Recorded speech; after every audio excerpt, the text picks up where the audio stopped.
వాళ్ళకి సహాయక చర్యలు ముమ్మరంగా చేపట్టాలని ప్రభుత్వమే కాక బీఆర్ఎస్ శ్రేణులు కూడా ఎక్కడికక్కడ తమకు చేతనయ్యేటువంటి రీతిలో ప్రజలకు బాసటగా ఉండి సాంత్వనపరచాలని చెప్పి కోరుకుంటా ఉన్నాం. ఇదివరకే పార్టీ అధినేత కేసీఆర్ గారి యొక్క సూచనల మేరకు ఆయా వరద ప్రాంతాల్లో అక్కడ ప్రజలతో ఉండి వాళ్ళ కష్టాల్లో భాగం పంచుకుంటున్నటువంటి బీఆర్ఎస్ శ్రేణులు నిమగ్నమై ఉన్నారు.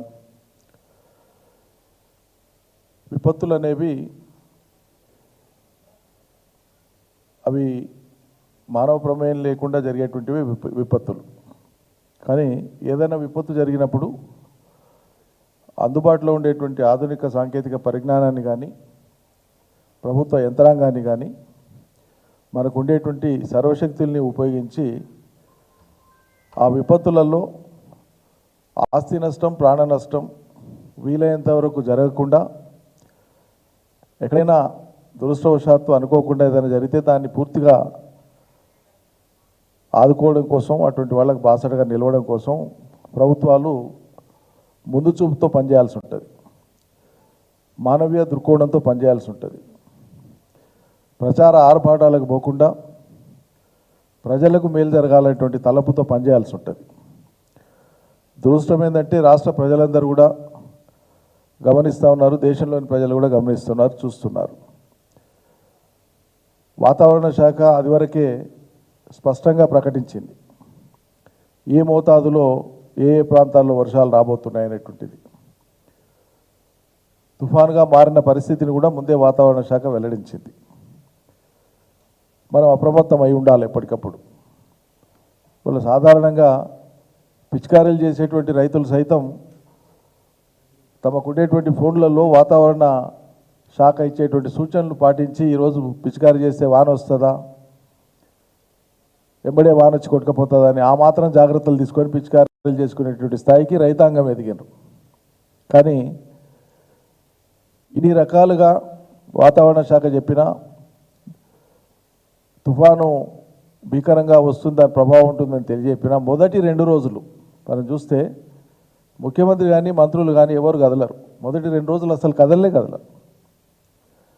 2 రోజుల తర్వాత వారు చేసినటువంటి ఘనమైన కార్యం ఏంటంటే ప్రెస్ నోట్ రిలీజ్ చేసి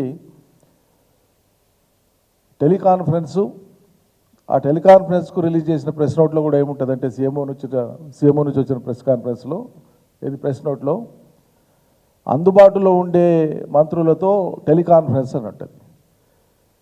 వ్యక్తిగత సమావేశానికైతే అందుబాటులో ఉండేటువంటి వాళ్ళతో సమావేశం అనడం సముచితం. కానీ టెలికాన్ఫరెన్స్ రాష్ట్రంలో ఏ మారుమూలలో ఉన్నా ఎక్కడి నుంచి అయినా టెలికాన్ఫరెన్స్లో మాట్లాడవచ్చు. అందుబాటులో ఉండే వాళ్ళతోనట టెలికాన్ఫరెన్స్. ఇది వాళ్ళ తీరు, వాళ్ళ సీరియస్నెస్. అది ఆ 2 రోజుల తర్వాత కదిలినాక నా 3వ రోజు ఏం చేసిండ్రు, పోయినటువంటి ముఖ్యమంత్రి గారు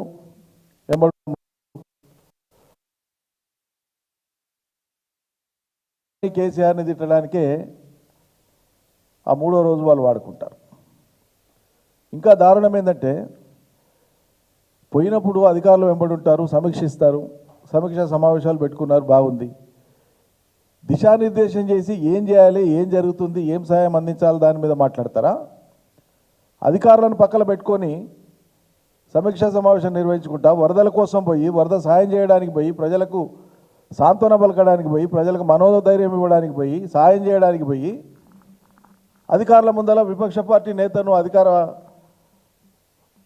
గతంలో అధికారం చేసినటువంటి ప్రభుత్వాన్ని, కేసీఆర్ గారిని, గత ప్రభుత్వాన్ని నిందలు వేసి తిట్టుకుంటూ కూర్చుంటారు. ఏంది మీ సంస్కారం? ఇంత దౌర్భాగ్య పరిస్థితి నాకు అర్థం కాదు. ఎంత దుష్ట సాంప్రదాయం ఇది. నీ రాజకీయాలు ఉంటే, నీ విమర్శలు ఉంటే, ఈ సహాయక చర్యలు పూర్తయినాక చివరిలో ఒక సమీక్ష పెట్టుకొని మీరు ఏం గొప్ప చేసిండ్రు, గతంలో ఏం పొరపాట్లు జరిగినాయి, వాళ్ళు జరిగితే అది ఎత్తి చూపి ప్రజల్ని కన్విన్స్ చేయాలి. ఇగో గతంలో వాళ్ళు అట్లా చేయలేకపోయినా ఇక చూడు మేము ఎంత గొప్పగా చేసినామని చెప్పాలి. ఈ చెప్పనికే చేతగాక హెలికాప్టర్ లేదని ఒక మంత్రి ఏడుస్తాడు, సమయానికి రాలేదని డ్రామాలా ఇవి? మిమ్మల్ని పాలన చేయమని, సమర్థవంతంగా ప్రజలకు న్యాయం చేయమని ప్రజలు ఎన్నుకుంటే ఏడవనికి నువ్వే కావాలనా? ఏటికా ఏడుపులు? జనం ఏడ్చి చేస్తున్నారు మీ పాలనలా. మీరు ఇచ్చిన ఒక గ్యారంటీ అమలు కాక జనం ఏడుస్తున్నారు, రైతులు ఏడుస్తుండ్రు, నిరుద్యోగులు ఏడుస్తుండ్రు, యువత ఏడుస్తుంది, మహిళలు ఏడుస్తుండ్రు, సంక్షేమం ఉందని ప్రజలు ఏడుస్తుండ్రు. ఆఖరికి వరద బాధితులందరూ కూడా ఏడుపులు హాహాకారాలతో పాటు వరద బాధిత ప్రాంతాల్లో ప్రజల యొక్క ఆవేదనను వింటే, అది చూస్తే, వాళ్ళు వాడే భాష చూస్తే మేము సమర్థించమది, కానీ వాళ్ళ ఆక్రందనలోకి వచ్చేటువంటి ఆ భాష అదంతా చూస్తేనంటే ఆ జిల్లాలో ఉండేటువంటి 3 మంత్రులు ఘోరంగా విఫలమైందని చెప్పి ప్రజలు మాట్లాడుకుంటున్నారు. నేననే మాట కాదు ఇది, ఆ జిల్లాకు సంబంధించినటువంటి ప్రజలు అంటున్నారు. ముఖ్యమంత్రి గారు చాలా గొప్పగా చెప్తున్నారు, తిట్టినా చేసినా ప్రజలు మా వాళ్ళే, మాకే ఓట్లేసి మా ప్రభుత్వాన్ని గెలిపించినారు. కానీ వాళ్ళు ఏం తిడుతున్నారో, నవరంధ్రాలలో ఏమేం పోస్తున్నారో ఒకసారి చూసుకోండి ముఖ్యమంత్రి గారు, మీరు మీ మంత్రులు. వాళ్ళు వాడే భాష ఏంది, వాళ్ళ ఆక్రందన ఏంది, వాళ్ళ మనోభావాలు ఏంది. ఖమ్మం జిల్లా ప్రజలు వరద బాధిత బారిన పడేటువంటి ప్రజల యొక్క ఆర్తనాదాలు వినండి, ఒకసారి అర్థమవుతుంది. మీకు ముందు చూపు లేదు, ప్రజల్ని కాపాడాలనేటువంటి ఒక మానసిక దృఢచిత్తం లేదు.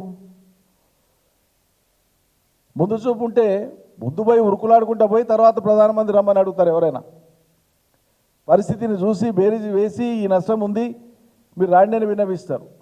ఈయన ఈ నుంచి కదలకుండానే ప్రధానమంత్రి గారు రావాలని కోరుతారు. ఇదేం విచిత్రం నాకు అర్థం కాదు. సరే ఆయన వస్తారా రారా, ఆయన కోరితే అది వేరే సంగతి, సాయం చేస్తారా లేదా వేరే సంగతి, అది ఇంకో సబ్జెక్టు. వీళ్ళ వైఖరి ఎట్లా ఉందని చెప్పడానికి ప్రభుత్వం నుంచి ఏ కదలిక లేదు. ఆహాకారాలు పెట్టినా, ఆర్తనాదాలు చేసినా, గగ్గోలు పెట్టినా, ఏడ్చినా ఎవడు కాపాడే రాత్రి లేడని చెప్పి ప్రజలు స్థైర్యం కోల్పోతున్నటువంటి తరుణంలో పాపం పరాయి రాష్ట్రం నుంచి బతుకు తెరువుకు వచ్చినటువంటి జేసీబీ ఆపరేటర్ సుభాన్ ఎక్కడి నుంచో తెలంగాణలో బతకనికి వచ్చినటువంటి ఒక రోజువారీ కూలి ధైర్యం చేసి పోతే నేను ఒకటి పోతా, వస్తే 10 మందితో తిరిగి వస్తామని ధైర్యం చేసి నిజమైనటువంటి హీరోగా నిలబడ్డాడు. 3 మంత్రులు జీరోలైనారు. ఇది నేను చెప్పే మాట కాదు, ఖమ్మం జిల్లా ప్రజలు చెప్తున్నారు. సిగ్గుపడాలి. మేము ఆరోపించడం కాదు కదా, ప్రజలంటున్న మాట మేము గుర్తు చేస్తున్నాం. ఇలా సుభాన్ హీరో అయిండు, ప్రజలు జేజేలు పలుకుతున్నారు. ఈ 3 మంత్రులు విఫలమైనారు. ఇక వాళ్ళు ప్రజలు వాడిన భాష నేను మళ్ళీ ఉచ్చరించలేను, సంస్కారం కాదు, అది పద్ధతి కాదు. ఆ 3 వల్ల ఏం కాదు, కనీసం సుభాన్ లాంటి వాడిని, ఇంకా మీ మంత్రివర్గం పూర్తి కాలేదు కదా, ఇంకో 5-6 మందిని చేర్చుకునేది ఉంది కదా మంత్రివర్గంలో. ఇప్పట్లో మీకు సాధ్యమవుతుందో కాదో తెలియదు. ఎప్పుడు చేర్చుకున్నా సుభాన్ లాంటి ఒక సామాన్యుని పెట్టుకోండి, కనీసం ధైర్య సాహసాలతో ప్రజల్ని కాపాడేటువంటి ఒకడు ఉంటాడు మంత్రివర్గంలో. ఇది ప్రజల కోరిక ఇది.